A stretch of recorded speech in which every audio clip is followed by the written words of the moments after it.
this piece is Sapugak. This is where my dad, my parents would go with them, and they would fish char there. It was a good place. It was good talking about it.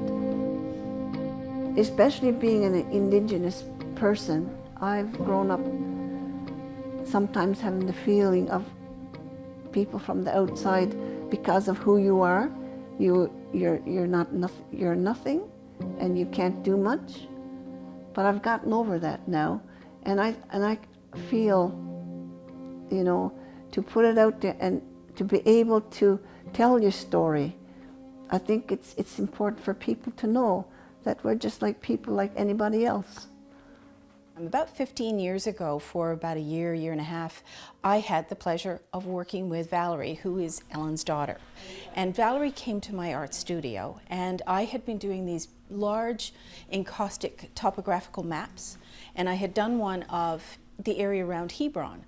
And Valerie came in, saw it, and said, "Ha, my mom could tell you stories." So we started talking and realized that there was something in there.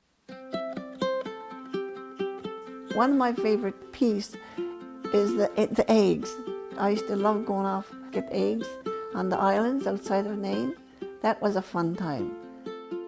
The thing that Mom used to always say to us was, don't take all the eggs, leave one, always leave one behind in the nest.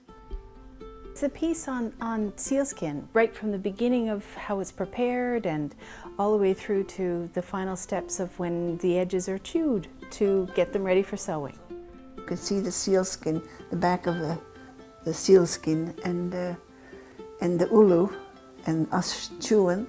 And when you started, it was very dry and hard and didn't taste very good at all. But by the end of the chewing, by the time we were finished, it was all soft and chewy, and it tasted pretty good then. When we started, it was called UnikKausiga, which means stories you should know. But over time, these became Ellen's stories, and it became UnikKausiga. UnikKausiga. It went from stories you should know to my story. This is out in front of the house in Nain. Okay, with puppies. We used to love playing with the puppies. Go find water. Oh, we spent hours. We'd make coffee, we'd go out, and we'd talk. After each piece was created, Ellen and I would again discuss it. Is this right? Were there changes? And some of them were left as is, and some of them we made some changes. A couple of them actually got scraped away and restarted all over again. And then I come across pictures from back when, growing up, and hadn't realized I had put it there, and I'd say, now I can take that down to Jennifer and show her, see if it would be any good. Yeah. Who's this? We did a piece that is not up here about Ellen's relationship to her children and grandchildren and great-grandchildren.